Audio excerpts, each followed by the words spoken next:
Saya terkejut ketika tim marketing banyak orang yang meminta dibuatkan video narasi tentang servo mechanism. Saya terkejut karena merasa ilmu ini berat jika diajarkan melalui video. Karena ini ibarat ilmu silat. Ada gerak yang harus dikerjakan, ada latihan yang harus diulang-ulang, ada perilaku yang harus diubah, dan ada kebiasaan yang harus di-break. Pola dalam diri manusia tidak mudah membongkarnya. Kebiasaan tidak mudah mengubahnya. Kecenderungan-kecenderungan dalam tindakan seseorang tidak mudah menggantikannya. Karena itu sudah jadi pilihannya secara bawah sadar sistem dirinya. Sudah jadi pilihan maunya dia. Automatic guided system itu terpasang oleh dirinya sendiri sehingga banyak kejadian dalam kehidupan seseorang itu mengulang. Itu lagi, itu lagi. Bisa itu kesialan-kesialan, bisa itu keberuntungan-keberuntungan. Itulah sistem yang melayani kehidupan seseorang yang dalam bahasa Latinnya servo mechanism. Kalau diterjemahkan bebas, apa itu servo mechanism adalah sistem kehidupan yang melayani kehidupan seseorang. Ada servo seseorang yang selalu untung, ada servo seseorang yang selalu merugi, ada servo penuh masalah, ada servo yang jalan hidupnya semua serba mudah. Ketahuilah sahabat, pola dalam kehidupan seseorang adalah orang itu sendiri yang menciptakannya. Pertanyaan sekarang, kenalkah Anda dengan pola-pola dalam kehidupan Anda tadi? Pola uang datang, pola uang keluar, pola konflik, pola damai, pola masalah, pola keberuntungan, dan ratusan pola lainnya. Kita kasih contoh sederhana. Siapa para sahabat saya saat ini yang kalau saya tanya, adakah yang punya servo keberuntungan kalau sedang cari parkir? Misalnya di Jakarta kita mau ke mall, malam minggu cari parkir di mall. Di mana cari parkir susah setengah mati waktu itu. Tapi kalau dia dalam tanda petik yang nyetir selalu dapat tempat parkir cepat bahkan di depan langsung tanpa muter-muter dan itu selalu. Itulah servonya dia. Ganti coba dengan orang lain. Bisa 30 menit muter-muter cari tempat parkiran gak nemu-nemu. Dia punya servo kemudahan di dalam mencari tempat parkir orang yang pertama. Itulah servo positif dari orang yang pertama. Sementara teman yang satu tadi yang 30 menit muter-muter di dalam mencari parkir di tempat ramai selalu dan begitu tersering dalam hidupnya. Itulah servo dirinya di dalam mencari tempat parkir. Dalam mencari nafkah, dalam mencari rezeki, di dalam berjodoh, relationship pertemanan, bermitra, membangun organisasi, membangun usaha, bersosialisasi. Semua manusia dewasa punya servo mekanisme. Servo kantong kosong misalnya. Servo selalu ditipu. Servo selalu sial. Servo selalu ada yang nyelamatin kalau ada masalah. Servo selalu untung. Servo kalau habis cuci mobil selalu kehujanan mobilnya. Servo kalau nemu uang di jalan mau dapat rezeki. Dan ada ratusan servo dalam kehidupan manusia ini yang Anda sendiri yang membentuknya dan menjadi pola dalam diri Anda. Pertanyaan sekarang, inginkah pola servo negatif Anda itu dihilangkan? Bagaimana meng-cancel servo negatif dan menjadikan pola baru yang positif yang menghasilkan kesehatan, menghasilkan kemakmuran, menghasilkan kebahagiaan? Mau kan? Inilah video naratif yang akan kita buka semua rahasia servo mekanisme tersebut. Di sini adalah tempat servo Anda diubah. Ubah jalan hidup Anda ke depan untuk menjadi yang terbaik sesuai dengan semua yang Anda impikan. Selamat hidup bersengaja. Selamat menikmati serial video narasi servo mekanisme. Ini hanya kata pengantar dari saya. Ada baiknya kita mulai yang ringan terlebih dahulu. Baik sahabat semua, ambil kertas dan catatlah sebanyak-banyaknya. 1 tahun ini, uang datang ke Anda dari mana saja. Sekali lagi, ini adalah hanya mencatat uang datang. Uang masuk selama 1 tahun belakangan ini. Anda sendiri yang menentukan. Apakah selama tahun 2020 ini atau sejak awal tahun 2019 sampai sekarang? Boleh juga. Yang penting Anda rinci catatannya. Sekali lagi, hanya uang masuk. Bisa dikasih suami atau bisa dikasih istri, bisa dari gaji, bisa dikasih oleh orang tua, dari bekerja, jadi broker properti, dapat uang tips, dapat uang korupsi, uang jabatan, uang pelicin, hasil bisnis usaha, dari mencuri, diberi, dapat waris, apapun uang tadi masuk, catatkan dalam selembar kertas. sebanyak-banyaknya, serinci-rincinya, dan coba catat angkanya sedetil mungkin. Semakin Anda tepat detail rinci, maka pelajaran akan pola uang datang akan semakin mudah Anda kuasai, sehingga servo uang masuk akan kita ciptakan lebih banyak lagi. Sekali lagi, ambil kertas folio kosong, kalau perlu beberapa lembar, dan lakukan pencatatan atas uang datang ke Anda selama setahun ini.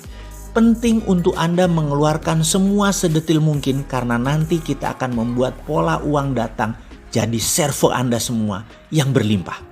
Lalu Anda tulis total uang tersebut, juga pastikan list di atasnya dari mana saja uang tersebut sebelum kita jumlahkan. Kemudian tempel list daftar uang datang tadi beserta jumlahnya di meja atau di dinding kamar kerja Anda atau di dinding kamar Anda. Pelajaran selanjutnya menanti. Selamat mengerjakan.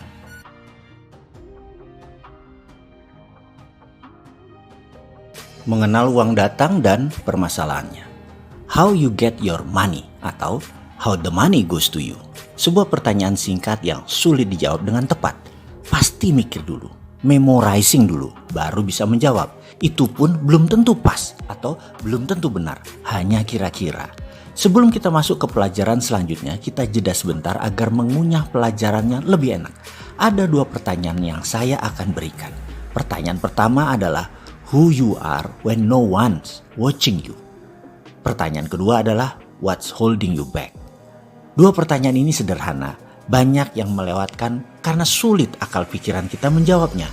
Karena ini bukan pertanyaan untuk pikiran atas sadar atau conscious mind. Ini pertanyaan pikiran subconscious. Kalau Anda ambil masa, ambil waktu, fahami pertanyaannya sekali lagi dan mulai renungkan. Jangan jawab pakai pikiran atas sadar. Endapkan sedalam-dalamnya. Percaya saya, Anda bisa menitikkan air mata jika sahabat faham maksud saya. Sekali lagi, coba renungkan apa yang menghalangi Anda saat ini sehingga tidak bisa take off, tidak bisa berjaya, tidak bisa berkelimpahan, karir tidak lancar. Mengapa semua serasa jalan di tempat? Ada apa sih sebenarnya? Apa yang menghalangi? Fahami terus 2 pertanyaan tersebut. Coba renungkan.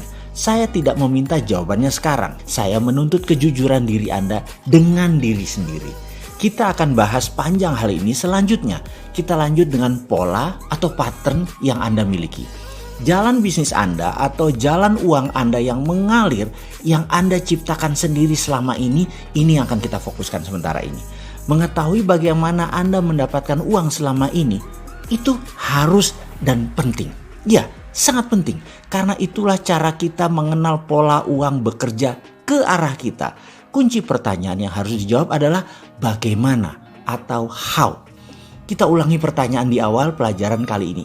How you get your money atau how the money go to you. Maka Anda akan menemukan banyak jawaban ketika Anda terfokus menjawab pertanyaan di atas. Yaitu misalnya Anda menjawab dengan bekerja, uangnya datang. Dengan pinjaman, uang datang. Dengan kartu kredit, pemberian orang tua, pemberian suami, dan lain sebagainya. Lalu coba perhatikan 1 tahun terakhir ini. Bagaimana Anda mendapatkan uang Anda? Coba catat baik-baik dan lengkapi terus catatan tersebut seingat Anda seperti tugas dalam video sebelum ini. Kira-kira sudah terbayang bagaimana uang datang ke Anda dalam 1 tahun terakhir ini atau 2 tahun terakhir ini atau 3 tahun terakhir ini? Kalau sudah, maka itulah pola uang Anda datang ke Anda. Sangat wajib mengenal pola tersebut. Kegagalan seseorang mengenal dirinya sendiri karena kegagalan mengenal pola hidupnya sendiri. Mengenal diri sendiri itu bukan saja mengenal tubuh fisikal seperti wajah, jerawat, bekas luka. Namun tak kalah penting adalah kebiasaan, kesukaan, kecenderungan, gaya jalan, gaya bicara, dan tentunya pattern pola diri itu semuanya. Kita bisa mulai dengan pola bagaimana uang datang ke Anda. Karena itu adalah masa lalu Anda dan masa depan Anda, sekarang Anda membentuk polanya. Kalau Anda sudah cukup senang dengan pendapatan Anda sekarang, ada baiknya Anda mulai melihat pola-pola lain dalam kehidupan Anda. Yang kalau jelek boleh segera diubah. Kalau Anda merasa belum puas dengan uang datang ke Anda, maka bersiaplah mengubah pola tersebut. Karena Anda sekarang adalah apa yang Anda kerjakan kemarin. Anda nanti adalah apa yang Anda kerjakan sekarang. Intinya adalah ubahlah sekarang. Siap berubah? Kita lanjut tahap berikutnya ya. Kita bedah pelajaran tersebut lebih lengkap lagi. Sekarang tugas Anda adalah menjawab pertanyaan ini. How is the money goes to you? Coba di folder list dari daftar uang yang datang ke Anda 1 tahun ini atau 1,5 tahun ini yang menempel di dinding kamar Anda sekarang seperti dalam video sebelum ini. Lalu tugasnya adalah coba pisahkan uang masuk tadi berdasarkan foldernya, berdasarkan asalnya. Contoh misalnya, berapa yang dari keringat sendiri, berapa yang diberi atau dari orang lain, kemudian berapa dari hal yang tidak terduga. Anda buat 3 folder tadi, Anda kurungin misalnya yang warna merah adalah dari keringat sendiri, yang warna biru adalah dari orang lain, kemudian yang warna kuning adalah yang tak terduga. Coba Anda folder. Selamat mengerjakan.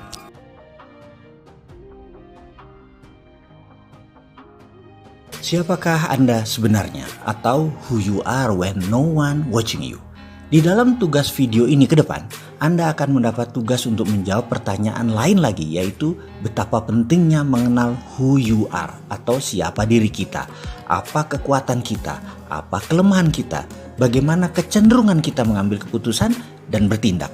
Semua ini menjadi pola atau pattern Anda. Kebiasaan, servo mekanisme, keberuntungan seakan bisa terbaca ketika Anda mengetahui who you are.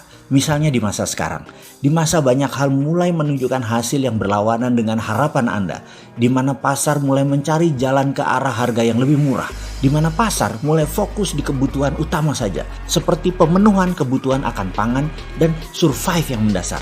Seperti dalam masa resesi kali ini, jika Anda berbisnis di lapis kedua seperti bisnis pakaian, bisnis properti, kendaraan, Anda mulai merasakan pasar mulai pilih-pilih di dalam melakukan pembelian dan tidak masuk ke bisnis Anda lapis kedua. Atau Anda ternyata bisnis lapis ketiga, yaitu barang mewah atau bisnis tersier, aksesori, decoration, lifestyle yang terpukul pada saat ini. Apa yang terjadi nantinya? Jika Anda mengenal who you are, di mana karakter Anda, misalnya Anda adalah extrovert people person, Anda gerah di masa sekarang ini. Orang extrovert terkadang memilih lebih baik kalah nasi daripada kalah gengsi.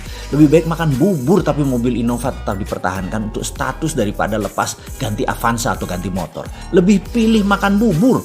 Extrovert terkadang memang mementingkan kebutuhan kedua bahkan kebutuhan ketiga daripada kebutuhan pertama. Apa itu salah? Tidak sama sekali. Orang seperti inilah yang mendatangkan citra mereka sukses dan layak dipercaya. Mereka bisa membuat bisnis menjadi panjang nafasnya.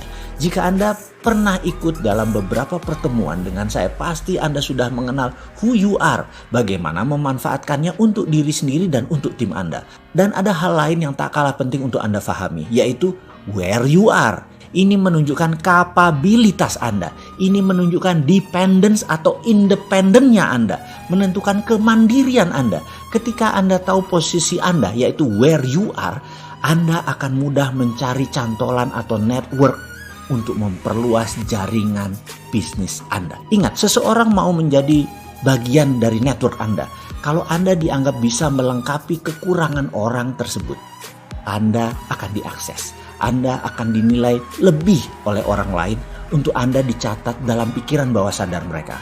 Oh, ini orang jago IT. Oh, dia the real banker. Oh, dia pandai melukis. Nah, orang yang bisa membuat, oh, orang ini yang jago buat proposal. Oh, dia memiliki jaringan buat sosis halal. Dia mempunyai kebun organik dan banyak lagi. Where you are, ini wujudnya tidak ada. Ini intangible. Dan aset terbesar seseorang adalah intangible aset tadi, bukan tangible yang berwujud. Misalnya, dia punya mobil BMW, dia pakai motor Harley. Hal ini tidak kuat membekas dalam benak seseorang. Ini bukan where you are yang dimaksud di dalam pelajaran kali ini untuk Anda. Inilah pelajaran yang akan dikupas di dalam servo mekanisme lebih dalam lagi. Where you are adalah hidden potensi Anda. Potensi terdalam dan terpendam dari seseorang. Ada yang sudah menggunakannya. Dan ada yang tidak tahu. Ada yang salah pakai. Ada yang baru sadar dan baru mulai menggunakannya. Dan banyak yang tidak melihat besarnya potensi dirinya tadi. Jadi secara sederhana, who you are adalah menentukan spesies Anda dalam dunia kemakmuran. Where you are adalah penentu harkat Anda dalam rantai makanan dalam dunia kemakmuran. Oke, sekarang kita akan melakukan pencatatan. Coba Anda ambil waktu sebentar untuk merenung ke dalam diri. Kenali Anda lebih dalam lagi. Apakah selama ini yang Anda kerjakan adalah sesuatu yang Anda inginkan atau Anda terpaksa melakukannya? Apakah sahabat sudah menjalankan sesuatu karena passion kesukaan Anda? Apakah sudah menemukan bakat alami Anda dan kesukaan alami Anda dan sudah menjalankan sesuai dengan potensi tadi? Apakah Anda seorang seniman? Apakah Anda seorang politikus? Anda pebisnis, ibu rumah tangga? Anda pejabat abdi negara, Anda orang kaya, Anda petani, Anda nelayan, apapun itu, coba tuliskan. Dan Anda wajib menemukan satu kata, who you really are when no one watching you. Dan satu lagi, posisi Anda sekarang di mana? Where are you? Apakah Anda sudah di tempat yang Anda inginkan? Atau Anda masih berada di tangga terbawah? Atau Anda sudah lebih dari apa yang Anda inginkan? Anda bercita-cita ingin menjadi orang kaya dengan 9 digit, ternyata Anda sudah di sana. Apakah masih 7 digit? Apakah masih 6 digit? Where you are, Anda tentukan sekarang. Kalau belum, catat, temukan di mana posisi Anda. Selamat mengerjakan. What holding you back? Bayangkan Anda sedang duduk di dalam ruangan. Di depan Anda ada sahabat dekat Anda. Siapapun itu, hadirkan dalam bayangan Anda. Sahabat Anda tadi adalah soulmate Anda, bisa juga pasangan hidup Anda selama ini, bisa juga sahabat Anda dari kecil, bisa juga orang baru yang hadir dalam kehidupan Anda namun Anda nyaman dengan dirinya. Hadirkan dalam bayangan Anda tersebut sekarang. Mengapa kita akan melakukan simulasi ini harus membayangkan orang yang paling Anda nyaman? Karena tugasnya berat. Dia akan menekan Anda, menekan sampai ke limit Anda. Bayangkan, Anda nanti akan diinterogasi, dibedah, dicacah sampai hal terkecil-kecil, sampai menemukan hal yang tersembunyi, sampai membongkar yang Anda tutupi. Anda akan dicang down sampai ke remah-remah terkecil. Kalau orang yang menekan Anda adalah orang yang Anda nyaman, emosi Anda akan selalu terkontrol. Karena tujuannya dia ingin memancing masalah yang ada di dalam diri Anda supaya keluar dan segera diselesaikan. Agar servo negatif kita masuk di sesi berikut ini. Baik, sekarang kita masuk di sesi berikutnya. Anda duduk dengan pena dan pensil kosong di hadapan Anda. Sahabat Anda tadi dalam bayangan Anda duduk juga tepat di depan Anda. Dia akan mengulangi kata-kata ini berkali-kali dan setiap dia mengatakan kalimat ini, Anda tulis secepat-cepat kalimat pertanyaan ini, jawabannya, sehingga ada ratusan kata-kata jawaban Anda dalam kertas tadi. Dan kalau ada satu kata keulang-ulang, biarkan, ulangi lagi. Ternyata ada yang baru lagi, segera tuliskan. Kalimat itu adalah apa yang menghalangi Anda. Kalimatnya seperti begini. Apa yang menghalangi Anda? Apa yang menghalangi Anda? Apa yang menghalangi Anda? Apa yang menghalangi Anda selama ini sehingga Anda tidak mendapatkan apa yang Anda inginkan? Apa yang menghalangi Anda sehingga Anda tidak bisa terbang? Apa yang menghalangi Anda? What holding you back? Dan setiap kalimat pertanyaan ini selesai, tuliskan apapun di dalam kertas di depan Anda tadi dan bayangkan teman Anda tadi terus mengulang-ulang pertanyaan tersebut.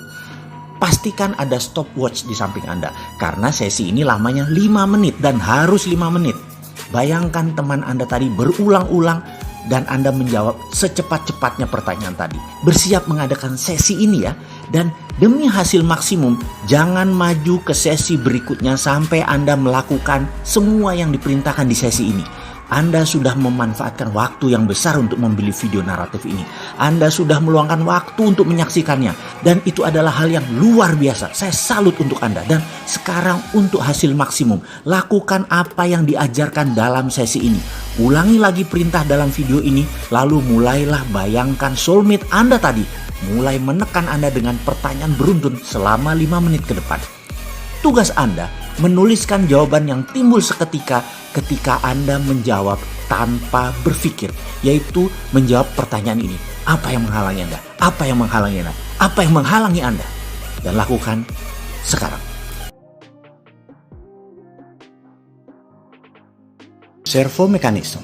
Ada beberapa tugas sejauh ini Anda sudah kerjakan. Saya ucapkan terima kasih banyak telah menjalankan semuanya dengan baik. Selanjutnya, kita masuk ke pelajaran dasar tentang servo mekanisme. Otak manusia semua sama secara hardware. Secara software, setiap manusia berbeda installnya. Jadi, yang membedakan manusia satu dengan manusia yang lainnya bukan hardware-nya, tetapi software-nya. Software otak bahasa lainnya adalah pikiran. Secara umum, pikiran terbagi dua. Pikiran atas sadar atau biasa disebut conscious mind dan pikiran bawah sadar yang biasa disebut subconscious mind. Kontribusi bagi kehidupan dihitung secara empirik oleh pakar aplikasi psikologi. Pikiran atas sadar atau conscious mind hanya memberikan sumbangan pada tindakan manusia sekitar 12%. Sementara pikiran bawah sadar adalah sisanya, mempengaruhi tindakan manusia 88%. Jadi, kunci sukses manusia ada di pengenalan bawah sadarnya. Sayangnya bawah sadar ini tidak terdeteksi karena sudah menjadi kita apa adanya. Ilustrasi sedikit tentang bawah sadar. Karena 88% tindakan manusia tergantung pada pikiran bawah sadar, maka kita bicarakan bawah sadar saja lebih banyak. Setuju ya? Kalau mau membandingkan bawah sadar dengan atas sadar, bahasa lain kalau mau membandingkan antara conscious mind dengan subconscious mind adalah dengan perumpamaan. Saya tanya kepada Anda sahabat, Anda ingin makan gado-gado atau salad? Katakan Anda memilih gado-gado. Saya meletakkan gado-gado di piring, di meja di depan Anda. Selamat menikmati. Dan Anda mulai memasukkan 1 sendok gado-gado tadi ke mulut Anda. 1-2 gado-gado makanan tadi sudah masuk ke mulut Anda. Lalu pada suapan ketiga setengah piring sudah habis. Saya bertanya kepada Anda, setiap masuk makanan ke mulut Anda mengunyahnya berapa kali sebelum Anda telan? Anda bisa terdiam sejenak, lalu otak Anda mulai menghitung dan Anda mungkin baru menyadari sesaat kemudian bahwa Anda tidak tahu pasnya berapa Anda mengunyah tadi. Lalu Anda mulai menghitung dengan masukkan makanan ke mulut Anda dan Anda mulai menghitung. Barulah Anda tahu bahwa Anda mengunyah sekitar 4-5 kali baru Anda menelan. Itulah bawah sadar seseorang yang mengendalikannya. Orang lain ada yang 6-8 kali mengunyah baru menelan. Ada yang 2-3 kali mengunyah baru ditelan. Beda-beda kebiasaan orang tersebut. Ketika gado-gado tadi porsinya sedikit telah habis, saya memberikan 1 piring main course makan utama, 250 gram daging steak wagyu medium cook masih hangat. Dimana sebelum makan saya tanya sekarang, kira-kira dengan daging steak di piring Anda, berapa banyak kunyahan irisan daging ini Anda lakukan sebelum Anda menelannya? Anda tadi menghitung 4-5 kali karena daging yang Anda makan, logika Anda mulai bermain. Maka Anda menjawab 7-8 kali kunyah kali baru menelan karena lebih keras.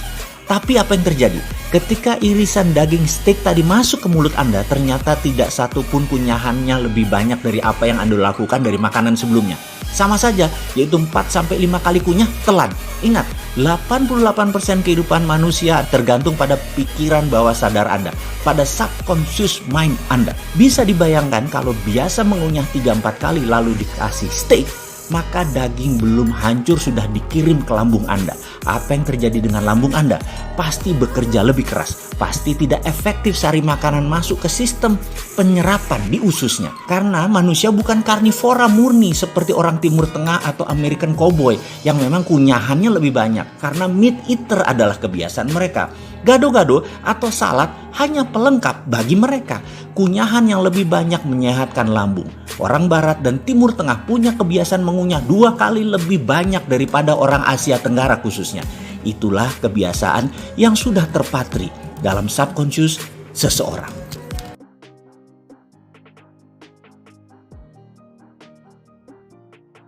Kita masuk ke lebih dalam lagi tentang subconscious mind. Karena 88% tindakan kita kontribusi pikiran bawah sadar. Kita wajib mengenal apa itu pikiran bawah sadar dan bagaimana program software terpasang pada pikiran bawah sadar kita. Ketika manusia baru lahir, di belahan bumi manapun manusia itu lahir, dari suku apapun dan dari tingkat strata ekonomi keluarga level apapun, dari tingkat strata ilmu pengetahuan keluarga dari level apapun, sang jabang bayi softwarenya masih kosong. Disinilah 5 tahun pertama manusia diinstal kebenaran dalam tanda petik versi lingkungan dan orang tuanya yang akan dia bawa sepanjang hidupnya. Kita bahas lebih rinci sedikit tentang pikiran sang anak. Seorang anak terlahir di dunia tanpa merasa takut. kecuali rasa takut akan gelap dan rasa takut akan suara keras. Semua ketakutan yang lain pasti dipelajarinya ketika dia tumbuh menjadi dewasa. Lama kita tidak membicarakan mengenai ilmu aplikasi psikologi ini. Sesekali menyambar ilmu ini boleh ya. Mungkin ada manfaatnya dalam saya mengingatkan diri saya sendiri dan Anda sahabat yang membutuhkannya. Ini bukan ilmu canggih, ini hanya pengetahuan sederhana. Kali ini kita membahas tentang rasa takut. Rasa takut itu sangat dominan di dalam mempengaruhi orang lain. Dalam bahasa kerennya, fear factors. Dunia advertising, dunia politik, dunia bisnis mengeksploiti rasa takut ini menjadi komoditas dalam tanda petik belanja. Ketakutan akan kelangkaan barang, ketakutan akan keterbatasan membuat perilaku menumpuk barang, dan ini terjadi di dalam semua orang, terutama para wanita yang terus dieksploiti rasa takutnya ini. Saya beri contoh bahwa iklan yang paling efektif di kelas retail adalah yang mengeksploitir rasa takut. Misalnya, iklan pasta gigi dari merek ternama menceritakan akan kuman jahat yang akan menggerogoti gigi sang anak. Dan ini diulang-ulangi, ditakut-takuti walau terlihat sains. Lalu pasta gigi ini solusinya bagi para ibu. Dan percaya saya, mayoritas wanita kebeli dengan iklan itu. Kita lanjut tentang pelajaran mengeksploitir rasa takut sebentar lagi setelah memahami keilmuan takut ini. Dua rasa takut utama yang biasa berkembang dalam diri kita semua adalah takut akan kegagalan, takut akan kekalahan, dan terus berkembang menjadi rasa takut akan kritik dan penolakan. Kita mulai belajar merasa takut pada kegagalan ketika kita secara terus-menerus dikritik dan dihukum saat mencoba sesuatu yang baru atau sesuatu yang berbeda. Kita dibentak dan kita dilarang-larang. Jangan, jauh-jauh dari sana. Hentikan, letakkan.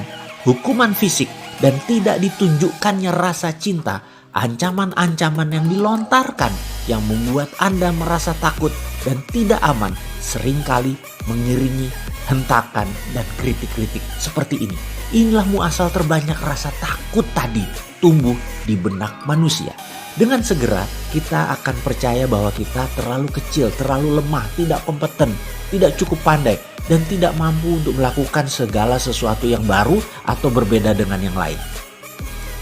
Manusia yang ditekan tersebut kemudian akan mengekspresikan perasaan ini dengan kata-kata, "Saya memang tidak mampu, saya tidak mampu, saya tidak mampu." Setiap saat dia berpikir untuk melakukan sesuatu yang baru atau menantang. Reaksi otomatis dalam dirinya biasanya merupakan perasaan takut, gemetaran, dan perutnya mulai bergolak, tidak enak. Reaksi ini akan persis sama dengan ketika pantatnya ditampar oleh orang tuanya dulu. Lalu dia berkata, "Saya tidak mampu, saya tidak mampu." Itulah subconscious memprogram dirinya menjadi seseorang yang tidak berkemampuan. Rasa takut akan kegagalan adalah penyebab utama dari kegagalan yang terjadi pada masa dewasanya nanti. Sebagai akibat dari kritik destruktif yang sering seseorang terima pada masa kecil. Kemudian dirinya menjadi seorang dewasa yang cenderung tidak berani melakukan banyak hal. Orang tersebut tidak mampu menunjukkan seluruh potensi dirinya yang dimilikinya secara maksimal. Orang tersebut akan berhenti bahkan sebelum dia memulai mengerjakan sesuatu untuk pertama kalinya. Bayangkan, pikiran manusia yang menakjubkan ini bukan dipakai untuk menghasilkan hal yang luar biasa, tetapi pikiran malah dipergunakan untuk mencari-cari alasan untuk mengatakan bahwa dirinya tidak mampu. Dengan demikian, apapun yang diinginkannya tidak mungkin didapat, tidak mungkin diperoleh. Kita merenung sebentar, melihat diri kita. Sudahkah kita benar dalam tanda petik mendidik anak kita dengan kritik destruktif atau nasihat dengan sapaan lembut yang membangun? Apakah dulu dalam menerima didikan kita dibentak, kita dihardik, kita dimaki, baik oleh lingkungan ataupun oleh keluarga, dan kita memilih menerimanya? Atau kita sekarang memilih melepasnya atau tidak menggenggamnya lagi sehingga tidak mempengaruhi apapun pikiran kita saat ini? Kita pikirannya tetap bersih atau masih membekas sehingga kita didominasi oleh driven fear, rasa takut ini. Faktor inilah yang membentuk 5 tahun pertama kehidupan manusia. Saya tidak akan bertanya di level mana Anda berada. Apakah keluarga penuh cinta? Apakah keluarga penuh persaingan? Apakah keluarga penuh curiga? Apakah keluarga penuh makian? Apapun itu kita tidak bahas dalam video ini. Anda yang merenung.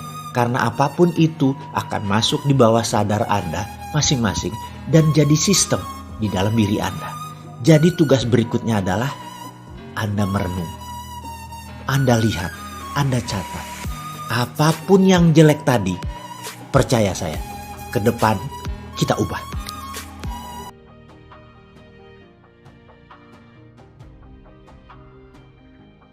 Bagaimana software diinstal dalam pikiran bawah sadar?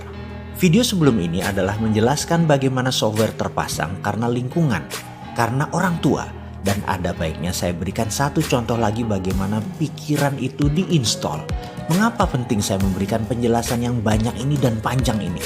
Karena apapun yang bisa dipasang, bisa dibongkar. Jadi ketika Anda merasa installmentnya jelek, Anda ubah. Kalau Anda merasa tidak ada softwarenya, maka ada baiknya kita pasang softwarenya sesuai apa yang Anda butuhkan. Cara pasang orang tua ke anak kita beri contoh dalam ilustrasi. Saya tanya kepada sahabat semua yang wanita sekarang. Anda punya anakkah berusia 6 bulanan atau Anda punya anak sudah besar pasti tahu sewaktu sang bayi masih berusia 6 bulanan atau bagi yang belum punya anak. Pernah tahu anak usia 6 bulanan, keponakan atau sepupu. Bisakah anak tersebut berbicara? Maka kita semua akan menjawab bayi tersebut belum bisa berbicara. Komunikasi verbal bayi tersebut adalah menangis, diam, tersenyum, atau tertawa. Suatu ketika bayi tersebut menangis kejar dengan keras dan lama, maka pertanyaannya adalah apa yang dilakukan oleh orang tuanya? Ada banyak jawaban atas pertanyaan ini. Mulai dari diganti popok, diajak bermain, dikasih nenen, dan lain sebagainya. Dan disinilah pertama kali database mulai dimasukkan oleh orang tuanya. Di Indonesia, dalam catatan aplikasi psikologi, anak bayi yang menangis oleh orang tuanya 80% pasti dinenenin atau dikasih susu. Sementara di Jepang, di Amerika, di beberapa negara Afrika, di Eropa budayanya lain lagi. Karena merasa sudah dilihat tidak pipis, belum waktunya makan, tidak ada masalah fisik yang berarti, aman dalam box, banyak orang tua hanya memainkan dan mengajak komunikasi sang bayi. Bayi pun begitu tidak diam, diteruskan mainnya atau malah terus diajak berbicara. Inilah yang kemudian hari di Indonesia banyak anak yang menggunakan tangisan sebagai senjata mempengaruhi orang tuanya karena tidak dibiasakannya bernegosiasi, dibiasakan dituruti keinginan anak sehingga menjadi demanding anak tersebut, menjadi sangat banyak maunya anak tersebut. Ada lagi yang harus diperhatikan, ada software lain yang dipasang oleh orang tua pada sang anak dengan ngegampangin, dengan nenenin tadi. Pertanyaan, mengapa bayi tadi menangis? Kita bahas satu persatu kemungkinannya. Karena lapar, karena kepanasan, karena kedinginan, karena pipis, tidak nyaman, kesepian, atau mau main, dan lain sebagainya. Intinya karena komunikasi belum banyak, vocabulary-nya masih belum banyak, maka pilihan dia adalah menangis. Sekali lagi, menangis karena ada masalah. Ini kita kunci dulu dengan satu huruf kapital. Ada masalah. Disinilah software orang tua pasang di anak dalam bahasa pemrograman kalau diibaratkan otak manusia adalah komputer. Di mana orang tua tadi 80% nenenin anak tersebut terlepas dari masalahnya apa yang terjadi. Pukul rata saja. Inilah program yang dipasang oleh orang tuanya. Nah, kalau ada masalah dalam hidupmu, masukkan sesuatu ke mulutmu. Software ini dipasang pada pikiran bawah sadar sang anak sampai dewasa. Di mana setiap ada masalah dalam kehidupannya, mulailah dia memasukkan sesuatu ke mulutnya.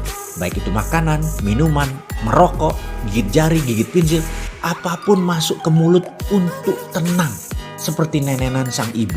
Tidak heran masalah memasukkan ke mulut tadi makanan yang terbanyak dan membuat populasi Indonesia di atas 30% adalah overweight masalah terbanyaknya. Jadi ada juga mereka jadi karena ketergantungan minum atau alkohol dan lain sebagainya. Sekarang sahabat sudah mulai paham bagaimana pikiran bawah sadar dipasang dalam otak manusia.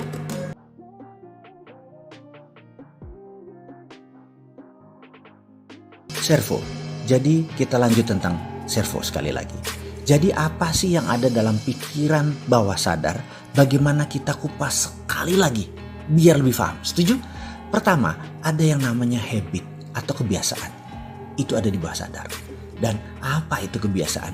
Kebiasaan adalah sebuah perbuatan yang diulang-ulang. Perbuatan itu bisa hal yang bermanfaat, bisa hal yang tidak bermanfaat. Katakan kebiasaan merokok. Maaf ya, harus membawa diskusi kebiasaan merokok yang tidak baik bagi kesehatan. Tahu sih logikanya, alias atas sadar tahu bahwa rokok tidak terlalu baik untuk kesehatan. Tetapi 88% bawah sadarnya atau bawah sadar pikiran manusia terbanyak bilang merokok itu enak, merokok itu menimbulkan kreativitas dan lain sebagainya. Itulah makanya kebiasaan merokok walaupun negatif tetap dilakukan oleh banyak orang karena bawah sadar lebih mendominasi dari pikiran atas sadar. Perbuatan olahraga yang diulang-ulang sejak kecil membuat olahraga jadi kebiasaan. Itu kebiasaan positif pengaruhnya dan ada banyak contoh baik, buruk, benar, salah dalam urusan kebiasaan atau habit. Ada hal yang lebih dalam dari kebiasaan, yaitu apa? Kebiasaan yang diulang-ulang. Kebiasaan yang diulang-ulang menjadi servo mekanisme namanya. Apa pengaruh servo mekanisme? Hal ini berbeda dengan kebiasaan karena seakan-akan kebiasaan adalah hal yang dilakukan secara sadar. Misalnya janjian main badminton jam 7 malam, datangnya jam 8 karena memang persiapannya telat. Namun kalau Anda seseorang yang memiliki servo terlambat, dia tahu jam 7 acaranya dan jam 6 sudah berangkat dari rumah, tapi salah ambil jalan, lalu kena macet dan banyak masalah lagi sehingga dia datangnya jam 8. Ada beda di sini. Habit kebiasaan terlambat, sedangkan servo terlambat itu beda. Servo itu seakan-akan semesta yang membuat dia terlambat. Jadi bedanya habit terlambat sengaja dilambat-lambatan. Sekali lagi, kalau servo terlambat maka seakan-akan semesta yang membuatnya terlambat. Ini harus perlahan dipelajarinya tentang servo mekanisme ini. Servo ini kalau kita tidak tahu kita memiliki servo apa, maka hal yang terjadi berulang-ulang dalam hidup kita seakan-akan bukan kita yang melakukannya, tapi semesta yang mengaturnya. Maka kita akan frustrasi dengan jalan kehidupan kita. Kuncinya adalah kenali servo Anda. Servo mekanisme ini membuat kehidupan seseorang jalan di tempat atau dikenal dengan sebutan rat race. Tikus yang berlari di bulatan di sangkarnya. Dia hanya lari di tempat. Maksudnya banyak manusia mendapat kesialan di tempat itu-itu saja. Kegagalan di tempat itu-itu aja. Dan hal-hal yang berulang-ulang itu adalah servonya dia. Misalnya pembantunya kalau lebaran pulang kampung pasti gak balik ke rumah. Sehingga dia tidak pernah punya pembantu lama. Alasannya macam-macam. Ada yang pindah kerja, ada yang nikah, ada yang merawat orang tuanya, ada yang dapat kerja di kampungnya. Banyak lagi alasannya, namun intinya servo si nyonya memang gak pernah bisa punya pembantu lama. Kita perdalam sekali lagi pemahaman. Kemudian gimana kalau kita buat sesuatu yang baru? Misalnya gajinya dinaikin lebih mahal daripada gaji pembantu yang lain. Apakah begitu pulang lebaran dia balik? Lihat, kalau servonya memang pembantu tersebut tidak pulang, ada aja untuk membuat alasan pembantu tidak pulang. Bahkan dikasih fasilitas yang sama, makan yang sama dengan ownernya atau tuannya. Kemudian dikasih fasilitas seperti TV dan lain sebagainya. Tapi ada aja alasannya. Jadi ini yang harus difahami bahwa servo itu tidak ada hubungannya dengan apa yang dilakukan. Tetapi program bawah sadarnya yang harus dibenarkan. Kita lanjut ya, kita perdalam lagi pemahamannya. Ada orang yang servonya pindah kerja. Setiap 2 tahun pindah kerja. Sudah 4 kali. Dan ini yang kelima. Yang pertama perusahaannya tutup. Berikutnya ribut dengan atasan. Berikutnya dibajak, di-hijack ke tempat yang lain. Berikutnya difitnah menggelapkan uang. Intinya setiap tahun kedua bekerja. Ada aja masalah mulai timbul menggerogoti dirinya sehingga dia harus pindah. Ada servo yang lain lagi, yaitu servo kantong kosong. Kalau tadi servo pindah kerja, kalau yang awal adalah servo nggak punya pembantu lama ya. Sekarang kita lanjut ke servo kantong kosong. Seseorang ini seakan-akan tidak bisa menabung. Misalnya dia bekerja sebagai pegawai, gajinya cukup untuk bayar kos-kosan. Lalu pangkatnya naik 2 tahun kemudian, gajinya naik. Lalu pindah kosan yang dekat kantor yang lebih mahal. Karena pekerjaan kantor menumpuk, lebih enak tinggal yang di dekat kantor. Akhirnya tidak punya uang lagi bersisa untuk menabung. Tahun berikutnya karirnya naik jadi manajer, gajinya besar. Apa yang terjadi? Adiknya di kampung minta dibiayai karena ayahnya udah sakit-sakitan. Lalu jabatannya naik lagi menjadi vice president. Mulai menikah dan sekarang posisinya direktur. 20 tahun kemudian kerjanya dapat 35 juta per bulan. Ternyata tabungan gak punya, rumah masih belum lunas, cicilan besar dan lain sebagainya.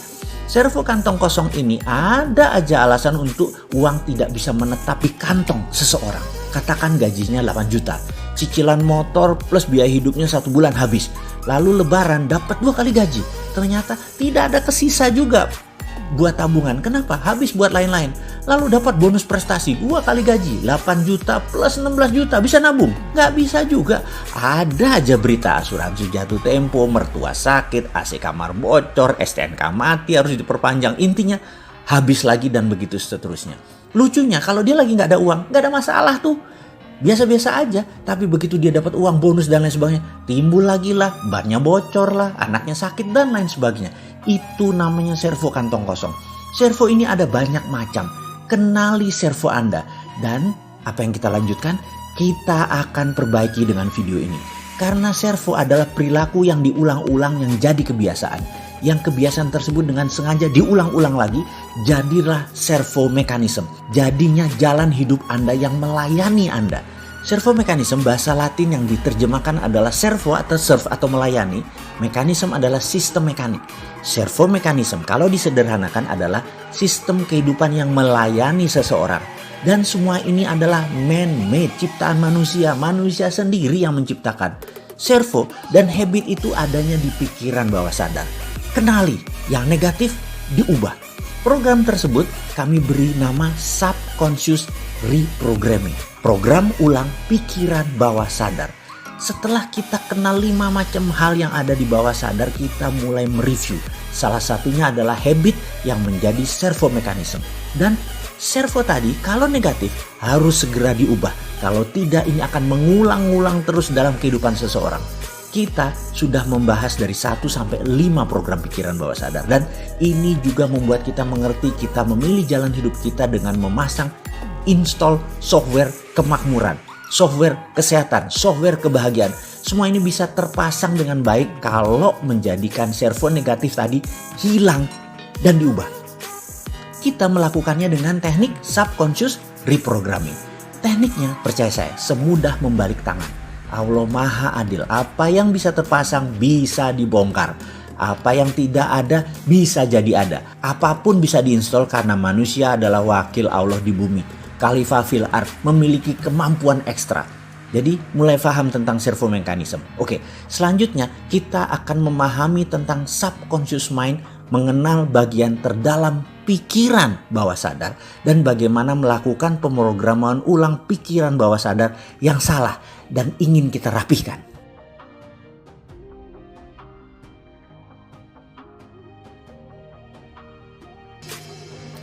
Kita bicara pola dalam diri. Kita perhatikan diri sendiri dan orang sekitaran kita. Mengenal pola itu penting karena pola itu sesuatu kejadian yang berulang-ulang dan selalu sama. Misalnya, pembantu di rumah setiap pulang lebaran tidak balik lagi ke rumah kita. Atau kalau punya pegawai yang pintar pasti diambil orang di tahun kedua. Atau ada banyak hal berbagai pola itu terjadi, misalnya lagi pola musibah, pola kantong kosong, pola hidup berantakan. Dan dalam kemakmuran pun Anda punya pola. Kenalkah Anda dengan pola uang datang ke Anda? Kenalkah Anda dengan pola uang keluar dari Anda? Sebelum kita lanjutkan tentang pola kemakmuran, kita rincikan sedikit tentang pola dalam kehidupan kita agar kita lebih paham. Apakah Anda kenal dengan seseorang yang mempunyai kebiasaan terlambat? Saya pernah jogging dengan seseorang teman yang selalu datang terlambat. Kami biasa jogging di Senayan hari Kamis malam setelah pulang kerja. Biasanya saya mengingatkan dia, "Bro, besok kita jogging ba'da maghrib ya, biasa ya." Yang selalu ditanggapinya, "Siap, saya akan datang pas maghriban di sana, di Albana." Dan langsung cus. Saya pastikan lagi, "Oke, confirm ya, jam 6.30 ya." Dia jawab, "Saya pasti datang." Keesokan harinya ternyata dia baru datang jam 6.45. Pastinya telah siap dengan berbagai alasan. "Anakku mainin baju joggingku dan menaruhnya di bawah tempat tidur. Jadi dicari-cari dulu, telat deh." Minggu berikutnya hal sama terjadi. Dia datang jam 6.50. Dia baru datang, alasannya sepatu joggingku yang biasa sebelah ini gak ketemu. Aduh, kemana-mana dicari. Minggu berikutnya dia datang jam 7 malam. "Ikan masku sakit sehingga anakku menangis terus-menerus." Begitu seterusnya. Mulai dari alasan aki mobil mati, mobil tidak bisa starter, kunci mobil hilang, sampai celana dalam yang masih terendam dalam mesin cuci. Akhirnya saya berkata, "Bro, ayo kita buat janjian. Mulai sekarang, untuk setiap 1 menit terlambatmu, kamu harus membayar 20.000 perak ke kotak amal Masjid Albana." Minggu berikutnya dia beralasan pundaknya sakit Dan sejak itu kami tidak pernah jogging bersama lagi. Apa yang terjadi? Dia mengira dunia di luar dirinya yang membuatnya demikian. Dia tidak dengan sadar mencoba datang terlambat, tetapi dalam bawah sadarnya dia menyimpan program yang mengatakan kamu selalu terlambat. Dan program inilah yang mengatur hidupnya. Bahkan jika dia secara kebetulan berangkat lebih awal dan ingat bahwa dia mempunyai target untuk datang tepat waktu, ternyata program bawah sadarnya akan membantunya mencari pohon yang bisa ditabrak atau jalan yang tak dikenal yang bisa menyesatkannya. Setelah itu dia akan menarik nafas dalam-dalam dan berkata, beginilah saya selalu terlambat. Oke, sekarang mulai paham dengan pola-pola yang ada dalam diri seseorang atau bahkan kenal dengan pola diri kita sendiri. Semua ini dalam tanda petik kita yang menciptakan. Sekarang tugas Anda sahabat. Coba perhatikan apa yang mengulang dan selalu terjadi dalam diri Anda. Catatlah. Jangan lanjutkan sebelum tugas ini dikerjakan, setidaknya menemukan satu hal yang berulang dalam diri Anda. Baik hal itu negatif atau hal itu positif. Catat semua servo Anda. Karena ke depan sekali lagi, yang negatif akan kita ubah, yang positif akan kita perbanyak. Lakukan tugas ini sebelum melanjutkan video selanjutnya. Tugasnya sekali lagi, servo saya adalah, temukan segera.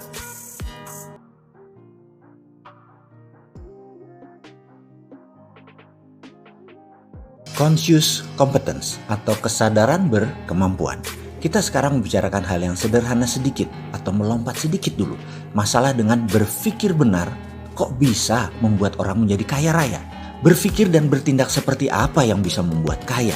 Menjawab pertanyaan seperti ini memang harus rinci menjelaskannya, juga harus memberi contoh serta pengalaman.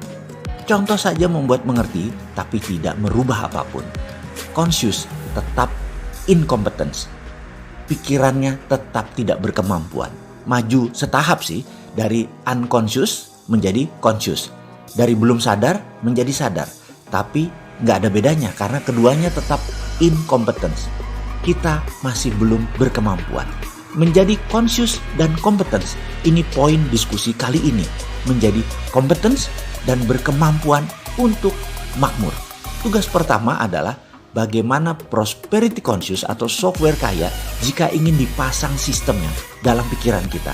Maka permasalahan atau keadaan tersebut harus diubah bentuknya atau diubah objeknya. Saya secara pribadi, coach Anda kali ini harus mampu membuat isi kepala sahabat semua untuk saya bisa pasang objeknya.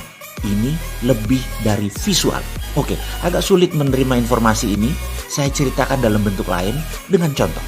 Seorang perokok. Baik, saya ini tidak pernah mengatakan bahwa perokok itu buruk. Saya selalu bilang merokok itu baik, tetapi tidak merokok itu lebih baik. Jadi teman perokok tadi ingin berhenti merokok atau quit smoking. Berbagai cara dia sudah lakukan. Dia sudah menggunakan banyak metode, tapi ternyata kalau lagi stres atau dia lagi cari ide atau dia sehabis makan selalu merokok. Maka saya sebagai orang yang diminta untuk menghilangkan kebiasaan merokok tersebut harus melakukan dalam tanda petik mengubah objek dalam pikirannya, mengubah database yang ada di otaknya. Sekarang objek dalam pikirannya adalah merokok itu menyenangkan, merokok itu nikmat rasanya, dan lain sebagainya. Maka saya mengubahnya dengan memberi objek baru dalam pikirannya. Saya duduk di depannya, saya bawa 2 slof rokok favoritnya, 24 bungkus rokok. Saya duduk bersamanya dan setiap batang rokoknya habis, saya akan nyalakan lagi rokok berikutnya dan diberikan kepadanya. Ketika memasuki bungkus ketiga, dadanya mulai sesak. Dan apa yang saya lakukan? Saya paksa terus dia menghisap rokok tersebut sampai 6 jam. Sampai 1 slof habis tanpa jeda. Nangis, pedih, sakit, dadanya sesak, sebel, segala macam rasa masuk bercampur. Dan saya tidak peduli apapun pendapatnya tentang apa yang saya lakukan tadi. Mau dia bilang sadis, mau dia bilang sontoloyo, mau bilang kejam. Sampai dia nggak bisa nafas. Entah bungkus keberapa, kita terus jejekin, kita terus beri dia rokok. Di saat itu berhenti proses ubah proyeknya. Begitu dia bilang muak, berhenti sudah proses mengubah proyeknya. Di sini teman kita tadi sudah punya objek baru. Merokok itu nggak enak, merokok itu bikin sesak, merokok itu bikin sakit dan sangat traumatis merokok itu. Dan dia pun berhenti merokok. Pasti di sini pertaruhannya. Kalau dia balik merokok itu mentor abal-abal. Dan Ini adalah seni keterampilan merubah sesuatu menjadi objek baru. Keterampilan ini adalah merubah sesuatu menjadi objek yang baru. Tekniknya dikenal dengan nama Progressive Object Experience Technique. Sehubungan dengan kemakmuran dan mengubah kebiasaan buruk yang berulang-ulang dengan servo, kita pun akan melakukan tindakan Progressive Object Experience ini. Kita akan segera mempraktekkan Progressive experience ini dengan belajar berimajinasi. Itu yang pertama dulu adalah projected imaginary, membayangkan sebuah project, dan kita akan mulai pelajaran yang lebih dalam, merubah servo negatif. Sekarang tugasnya cuma satu, Anda temukan peaceful place Anda. Bayangkan dalam pikiran Anda sekarang, temukan peaceful place Anda, tempat kedamaian. Bisa di masjid, bisa di gereja, bisa di tempat ibadah, bisa di sajadah, bisa di Mekah, bisa di gunung, bisa di pantai, bisa di rumah, bisa di tempat tidur, apapun. Tugas Anda cuma satu, temukan peaceful place Anda dalam imajinasi Anda. Lakukan sekarang.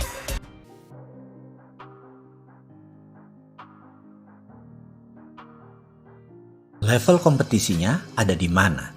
Semua pasti pernah mendengar atau mengetahui apa itu kompetensi. Kompetensi adalah kemampuan dan keterampilan seseorang dalam bidang tertentu. Pada setiap bidangnya, kompetensi kita selaku individu berbeda-beda.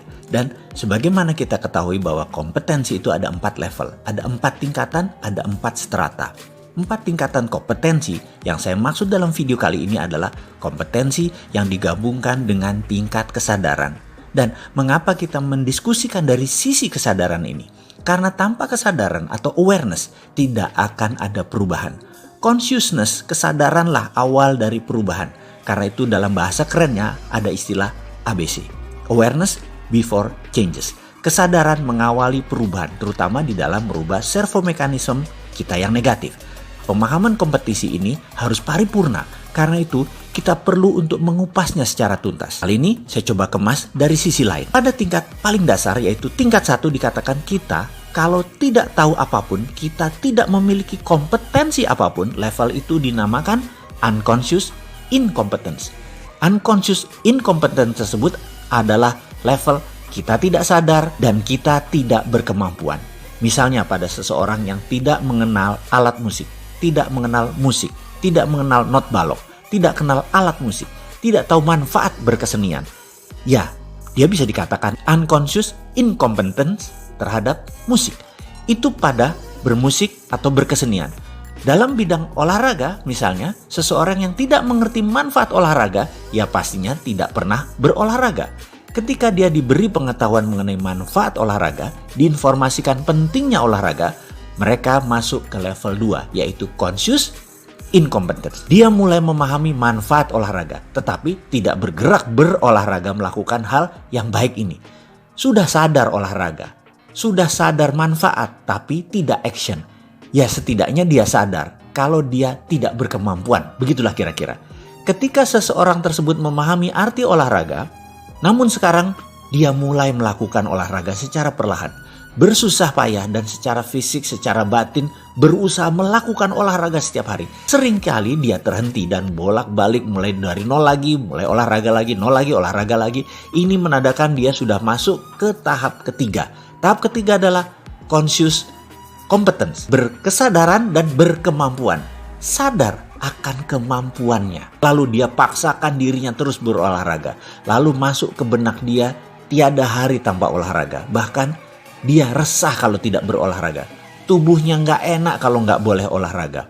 Bicara setiap hari tentang olahraga. Apa yang mata dilihat semua berhubungan dengan olahraga. Pikirannya selalu mendahulukan olahraga. Matanya selalu berbinar-binar jika berbicara tentang komunitas seperti dirinya. Bicara, makan, berjalan, semua selalu berdiskusi dan menyempatkan olahraga. Maka dia sudah mencapai kompetensi yang lebih tinggi yaitu level 4 yang disebut unconscious competence. Kemampuannya sudah berada di subsistem paling dalam. Kompetensinya sudah berada di bawah sadar. Ada sebuah catatan penting yaitu memasuki keterampilan kompetensi di dalam bawah sadar. Ada seni tersendiri. Sangat khusus karena level 1, 2, dan 3 Anda bisa lalui dengan seketika. Namun untuk menjadi masuk ke level 4 perlu tenaga dorong tersendiri.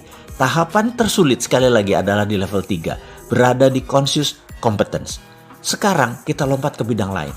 Di manakah level kompetensi kemakmuran Anda? Anda boleh renungan pertanyaan ini karena bagi saya penting untuk mengetahui level berapa sahabat punya kompetensi di bidang kemakmuran. Dan setelah ini, maukah menggeser atau meningkatkan level kompetensi tersebut ke level yang lebih tinggi? Oke, tugas kali ini mohon sahabat merenung sebentar. Di mana level kompetensi kemakmuran sahabat? Level 1 kah? Level 2 kah? Di mana keduanya Anda masih harus bekerja keras untuk mendatangkan uang ke Anda. Level 3, di mana usaha sedikit saja hasilnya maksimum. Atau Anda sudah di level 4, seakan tanpa kerja hasilnya maksimum.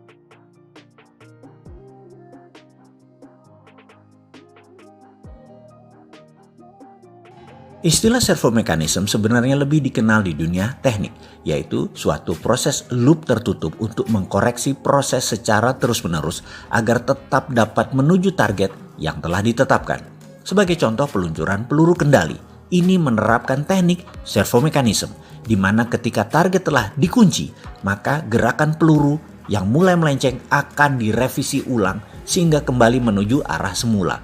Proses revisi ini berlangsung terus-menerus sampai dengan akhirnya peluru kendali tadi tepat mengenai sasaran yang telah ditetapkan. Apa hubungannya dengan perilaku manusia? Sangat berhubungan erat.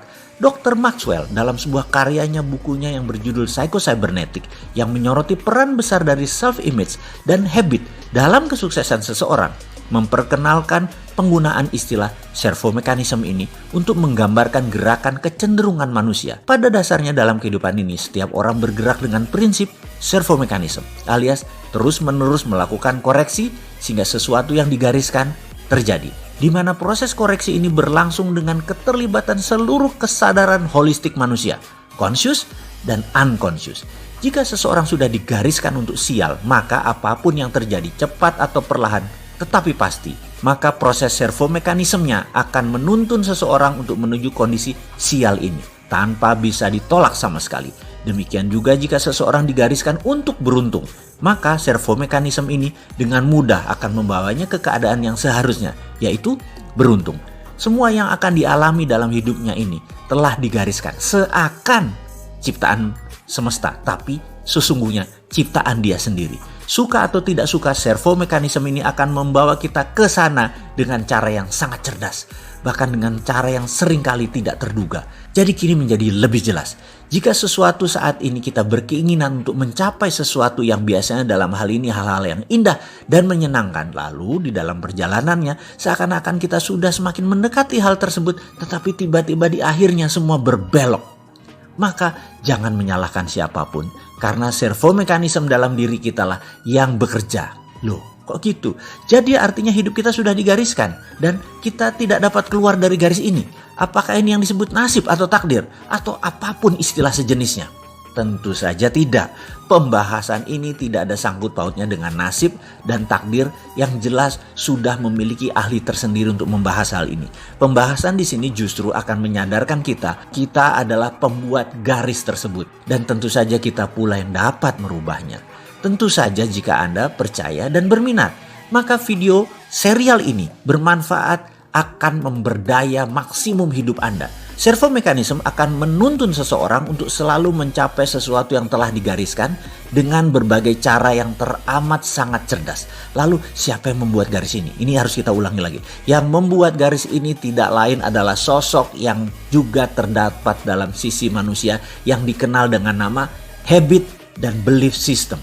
Kita tidak akan pernah dapat lari dari habit kita dan belief system kita sendiri.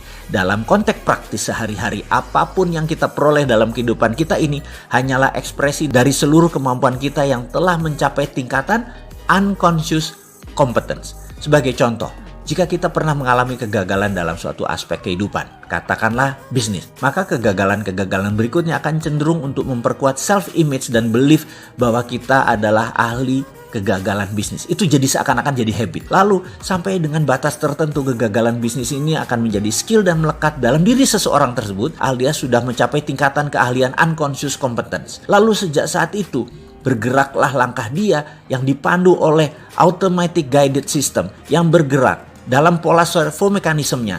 Setiap dia berbisnis pasti merugi sehingga dia frustrasi.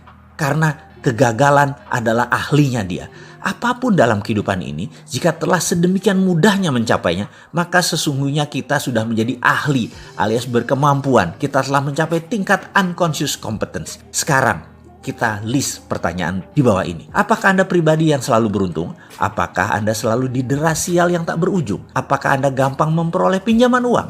Apakah Anda selalu ditolak saat meminjam uang? Apakah Anda selalu sehat? Apakah Anda mudah mencari sahabat? Apakah sangat mudah Anda mencari musuh? Apakah Anda sulit mencari uang? Atau uang selalu mendatangi Anda?